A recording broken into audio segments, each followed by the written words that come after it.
Hello students, बेटा आज का हमारा टॉपिक है electric potential energy due to a system of two charges when there is a mutual interaction between them. मैंने आपको पोटेंशियल एनर्जी का जब टॉपिक करवाया था तो उस टॉपिक में चार्जेस आपस में जो लिए थे हमने, एक से ज्यादा चार्ज अगर ले रहे हैं तो वो एक दूसरे के साथ इंटरेक्ट नहीं कर रहे थे, ठीक है। लेकिन अब जो सिचुएशन ले रहे हैं उसमें चार्जेस के बीच में इंटरेक्शन भी है। अगर कोई चार्ज पहले से मौजूद है और दूसरे चार्ज को हम लेकर आते हैं तो उस चार्ज का इफेक्ट पड़ेगा दूसरे चार्ज के ऊपर, ठीक है। तो ये हम सिचुएशन लेके चलेंगे। तो देखिए, सबसे आसान केस लेके मैं चल रहा हूं। सबसे पहले मैं टू चार्जेस का सिस्टम लेके चल रहा हूं, ठीक है। कि पहले तो मैं समझाने की कोशिश करूंगा कि electric potential energy due to a system of charges होती क्या है, ठीक है। तो हमारे टॉपिक का जो नाम है electric potential energy due to a system of charges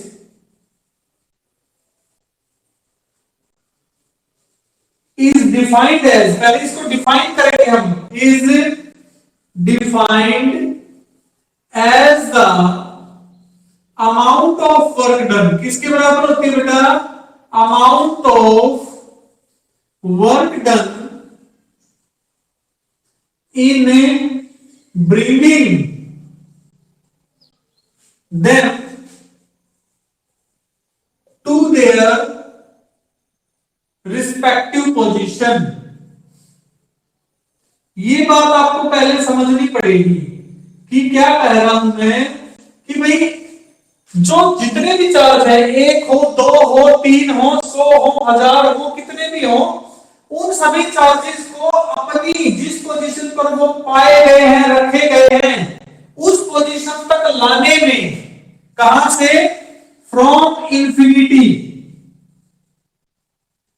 बेटा इंफिनिटी से उस पोजीशन तक लाने में जो वर्क डन किया गया, वो वर्क डन उस सिस्टम की एनर्जी में स्टोर हो जाएगा और वो पोटेंशियल एनर्जी बोली जाएगी, इलेक्ट्रिक पोटेंशियल एनर्जी। तो ये डेफिनेशन आपको सबसे पहले क्लियर होनी चाहिए थी, ठीक है। अब हम आसान सा केस लेते हैं।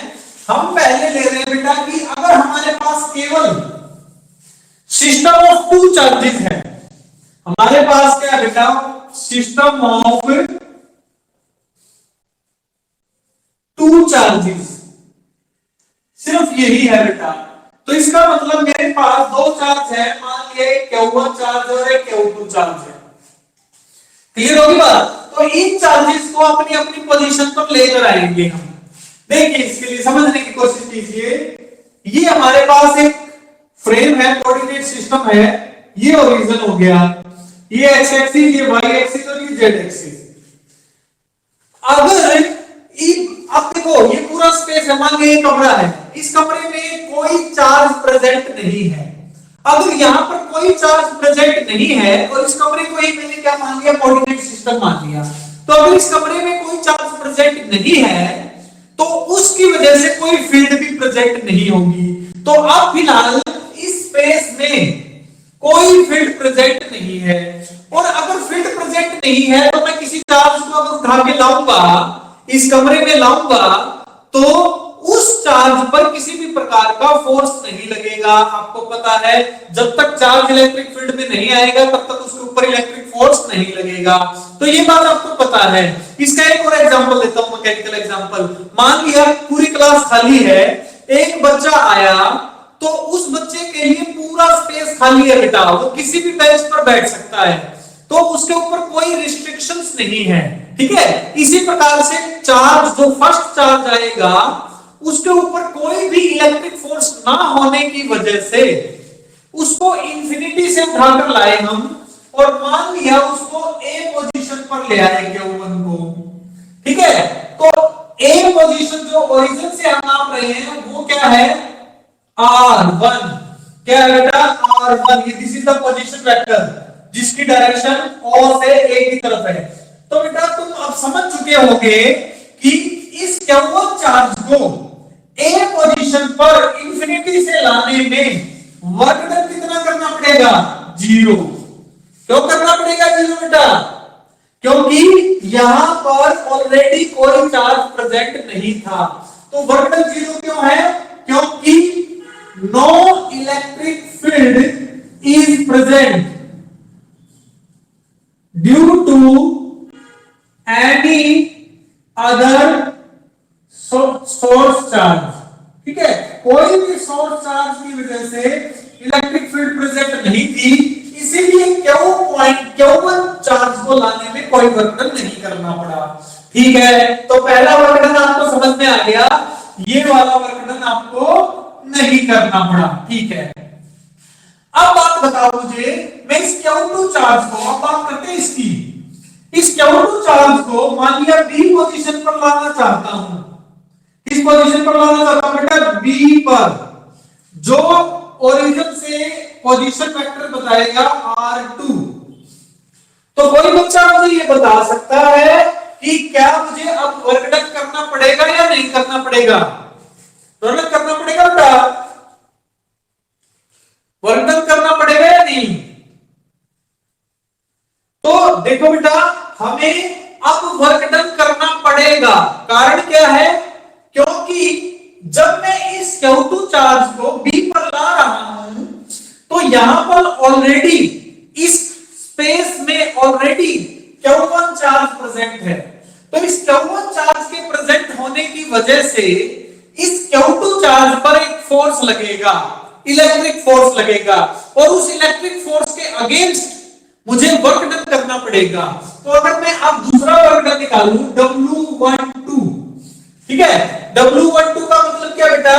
Work done in bringing a 2 charge in the field of 1। ठीक है, कि किसी 2 चार्ज को, Q2 चार्ज को Q1 की फील्ड में लाने में, किसी पोजीशन पे रखने में कितना वर्क डन करना पड़ा?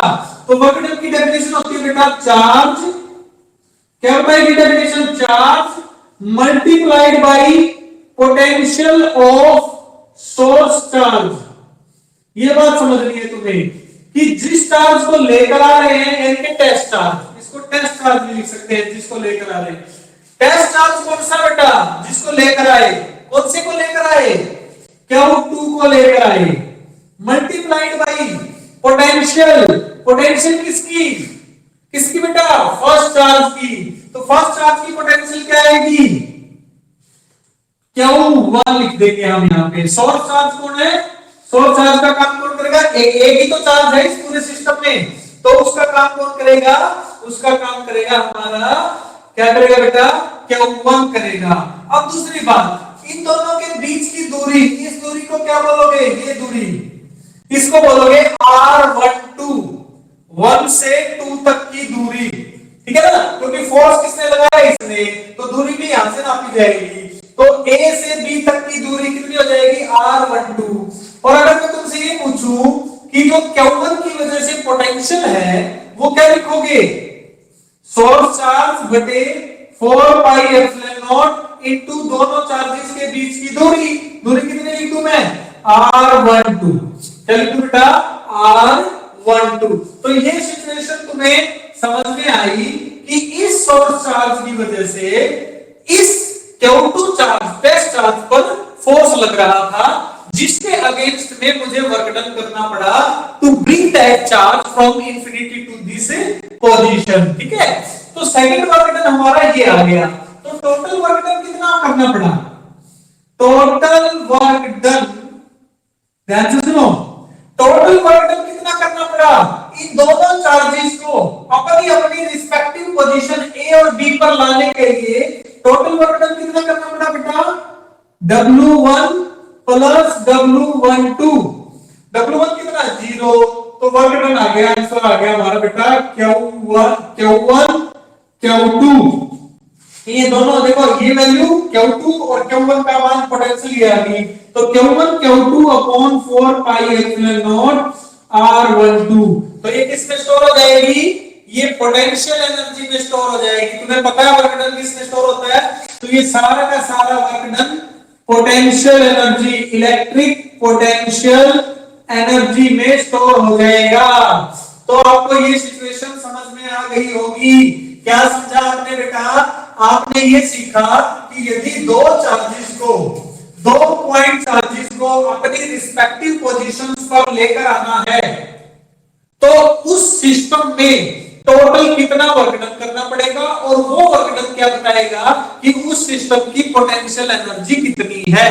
ये सिचुएशन आपको समझ में आई होगी। अब हम बेटा इसको जनरल केस में तब्दील कर देंगे, धीरे धीरे थोड़ा सा और आसानी से करेंगे, एकदम से नहीं करते ताकि तुम कंफ्यूज ना हो जाओ। अब हमारे टॉपिक को थोड़ा सा बढ़ाते हैं।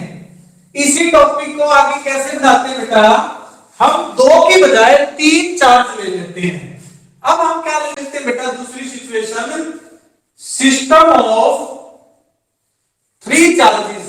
आसानी से कर रहे हैं, पहले दो चार्जेस का आसान सा सिस्टम लिया तो उसमें हमने वर्कडन निकाल लिया, पोटेंशियल एनर्जी स्टोर निकाल ली।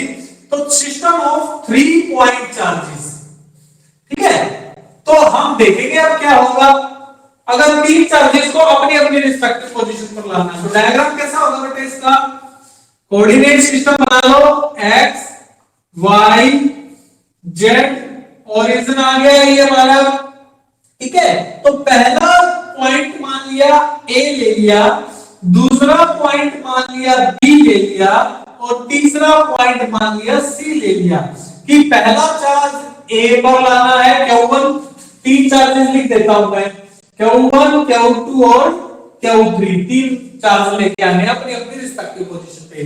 तो Q1 यहां पर आ गया, Q2 यहां पर लाना है और Q3 यहां पर लाना है। इसका पोजीशन वेक्टर क्या आएगा, ओरिजिन से R1 मान लिया। इसका पोजीशन वेक्टर क्या आएगा बेटा, R2, और इसका पोजीशन वेक्टर क्या आएगा, R3। ये रिस्पेक्टिव पोजीशन वेक्टर आपने पहले भी पढ़े हैं, ठीक है। तो ये हमारे पास पोजीशन वेक्टर आ गया। अब एक बात बताओ, तुम्हें अब सिचुएशन पता है कि भाई अगर हम फर्स्ट ऑफ ऑल पहले चार्ज को अभी अभी पढ़ाया था Q1 को कहीं पर भी रखना चाहते हैं इंफिनिटी से लाकर, तो वर्क डन कितना करना पड़ेगा मुझे बताने की जरूरत नहीं है। W1 कितना होगा, 0। क्यों, क्योंकि कोई एक्सटर्नल इलेक्ट्रिक फील्ड प्रेजेंट नहीं थी स्पेस के अंदर, इसलिए W1 तो क्या रहेगा, 0, ठीक है। अब ये चार्ज तो यहां पर सेट हो गया। अब मैं Q2 को लेकर आना चाहता हूं, तो Q2 को लाने का मतलब मैंने वर्क डन बताया था W12 क्या होगा, जिस चार्ज को लाना है, ठीक है, इनटू जिस चार्ज को लेकर आना है और जिसकी पोटेंशियल है, ठीक है। अब पोटेंशियल कौन से चार्ज की है बेटा, पोटेंशियल है जो सा चार्ज ऑलरेडी प्रेजेंट है। हम Q2 को लाना चाहते हैं और सिस्टम में प्रेजेंट कौन सा चार्ज है, तो Q1। तो हमारे पास वर्क डन क्या जाएगा, Q2 into potential of Q1 क्या आएगी, पोटेंशियल ऑफ Q1 आ जाएगी Q1 upon 4 pi epsilon not R12। तो इक्वेशन नंबर 1 ये आ गई। अब आपको इक्वेशन सी समझनी है, बस सिस्टम समझ में आ गया है, जिसको हमने कर लिया कि कैसे वर्क डन करना है। तो ये हो जाएगी बेटा, ये वाली जो डिस्टेंस है ये R12 हो जाएगी, क्लियर हो गई।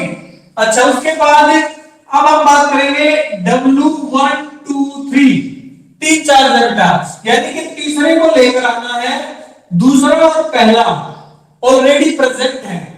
तो W123 क्या आएगा बेटा, W123 आएगा, तीसरे को लेकर आना ना, ध्यान से देखो, पहले तीसरे को लेकर आना ना, तो तीसरे को लेकर आना है तो पहला मान लिया पहला प्रेजेंट है और तीसरे को लेकर आना है, तो इस पहले चार्ज का तीसरे चार्ज पर इफेक्ट पड़ेगा, इसकी फील्ड इस पर काम करेगी और पोजीशन वेक्टर क्या हो जाएगा इसका, यहां पर R13, क्लियर होगी बात। और दूसरे की फील्ड का इफेक्ट पड़ेगा आपको इस डायरेक्शन में होगा, ये हो जाएगा 2 3। पिक्चर समझ में आई। तो इसका मतलब जो W123 है वो किसके बराबर आएगा, W13 प्लस W23, यानी कि तीसरे चार्ज पर पहले के इफेक्ट की वजह से तीसरे चार्ज को जब लेकर आ रहे हैं तो फील्ड किसकी है, पहले की। तीसरे को जब लेकर आ रहे हैं दूसरी बार किसकी फील्ड ली, सेकंड चार्ज की। तो इन दोनों की वैल्यू लिखो बेटा, यहां पर जिसको लेकर आ रहे हैं वो कौन सा चार्ज होता है, टेस्ट चार्ज। तो यहां पर लिखेंगे Q3 इंटू इसकी पोटेंशियल पोटेंशियल लेंगे हम बेटा पहले चार्ज की, प्लस Q3 इंटू किसकी पोटेंशियल, दूसरे चार्ज की पोटेंशियल। तो यहां तक आपको समझ में आ रहा है। तो इस सिचुएशन के अकॉर्डिंगली हम क्या लिखेंगे, अब हम लिखेंगे Q3 into Q1 upon 4 pi epsilon not, ये तो आपको पता ही है, R13 वेक्टर आ जाएगा डायरेक्शन है ना, plus Q3 into Q2 upon 4 pi epsilon not R23 आ जाएगा। सिचुएशन समझ में आई।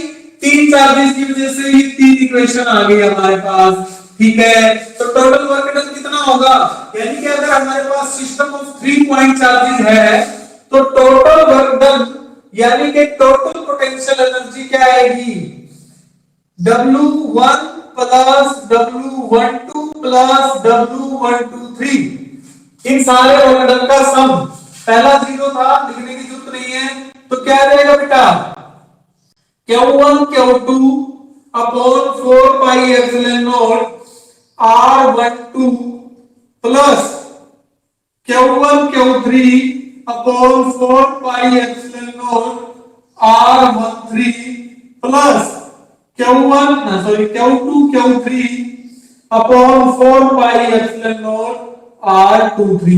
तो ये आपके पास टोटल वर्क डन आ गया। क्लियर होगी बात। तो ध्यान से देखो इसमें क्या निकल के आ रहा है बेटा, पहला चार्ज जब एक बार आ चुका है इंफिनिटी से, तो बाकी जितने भी चार्ज आएंगे उस पे उसका इफेक्ट पड़ेगा या नहीं पड़ेगा, पड़ेगा। तो अगर मैं इस टर्म को मॉडिफाई करके लिखने की कोशिश करूं तो मैं कुछ ऐसे लिखूंगा बेटा ये तीन चार्जेस के कॉम्बिनेशन को, कि जो टोटल पोटेंशियल एनर्जी है हमारी W is equal to U is equal to Q1 common निकालिए बेटा अपॉन 4 पाई एप्सिलॉन नॉट भी कॉमन आ गया, ये तो बाहर आएगा ही आएगा। अंदर क्या बच गया, Q2 upon R12 plus Q3 upon R13 and अभी तो तीन का लिया है कॉम्बिनेशन, तो इतना आ जाएगा, प्लस Q2 इंटू Q2 बटे 4 पाई एप्सिलॉन नॉट बाहर आ गया, Q3 बटे R23, ये सिचुएशन आ जाएगी। ठीक है। तो अगर तुम्हारे दिमाग में एक जनरल फार्मूला आ रहा हो अब, तो तुम आसानी से सोच सकते हो कि क्या हो रहा है सिचुएशन में, क्या हो रहा है जब हम डिफरेंट चार्जेस को लेकर आ रहे हैं। अगर हम यहाँ पर 4 चार्ज ले लें तो क्या हो जाएगा, ऑटोमेटिकली बताओ, आसान सा बताओ बेटा, 4 चार्ज अगर ले आऊंगा है तो अब मैं कुछ नहीं करवा रही, सीधा फार्मूला बताओ, 4 चार्ज ले आऊंगा तो क्या आएगा बेटा, देखो Q1 तो आएगा ही, पहली सिचुएशन में Q1 आएगा, ठीक है। अंदर क्या क्या बचेगा, Q2 बटे R12 बचेगा, Q3 बटे R13 बचेगा और Q4 बटे R14 बचेगा। फर्स्ट सिचुएशन समझ में आ गई, ये वाली बनेगी। दूसरी सिचुएशन क्या बनेगी, Q2 बाहर बटे 4 पाई एप्सिलॉन नॉट, ठीक है। अब क्या बचेगा बेटा, Q3 बटे R23 बचेगा, Q3 के बाद Q4 बटे R24 बचेगा, प्लस Q3 बटे 4 पाई एप्सिलॉन नॉट बाहर, चौथा चार्ज लेकर आए हैं तो Q4 बटे R34 बचेगा। तो बेटा ये देखो आपको इंडिपेंडेंटली रिप्रेजेंट करना आ गया, कितने भी चार्ज हो, जितने भी चार्ज हो, तो क्या एक जनरल फॉर्मूला बन रहा है। क्या फॉर्मूला बन रहा है, ध्यान से समझने की कोशिश करो। इस सिस्टम को अगर हम एनालाइज करें, अगर मैं यहां पर 1 2 3 4 की बजाय n पॉइंट चार्जेस ले लेता हूं, कितने बेटा, n पॉइंट चार्जेस ले लेता हूं, तो सिचुएशन क्या होगी, तो मेरी पोटेंशियल एनर्जी क्या आ जाएगी, electric potential energy due to a system of n charges क्या आएगी बेटा, सिचुएशन देखो क्या बनने दी, Q1 upon 4 pi epsilon not, ठीक है। उसके बाद अंदर क्या बच रहा था, Q2 बटे R12 प्लस Q3 बटे R13 plus and so on. ध्यान से देखो कहां तक, Qn बटे R1n। फर्स्ट सिचुएशन ये आएगी ना, तो फर्स्ट वर्क डन ये, ये वाला आ जाएगा प्लस, अब फिर दूसरा चार्ज आ जाएगा Q2 बटे 4 पाई एप्सिलॉन नॉट। क्लियर होगी बात? अब जब Q2 होगा तो हम एक सिचुएशन और लेंगे, 1 वाली भी ले लेंगे, तो मतलब दोबारा वो टर्म आ जाएगी।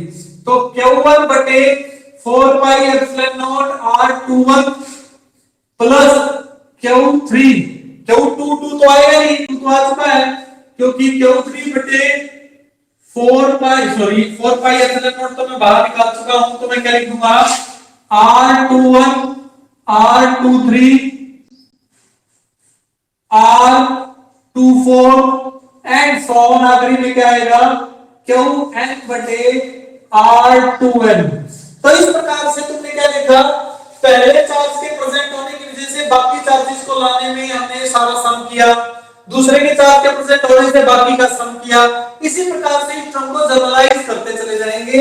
तो फॉर्मूला हमारा क्या बन गया, 1 बटा 4 पाई एप्सिलॉन नॉट सब में आया था ना।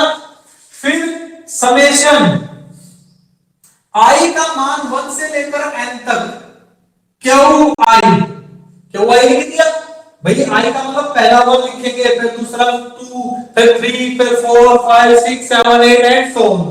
इसी प्रकार फिर दूसरा समेशन आ गया ये वाला, j इक्वल टू 1 से n तक, ये भी 1 से n तक जाएगा।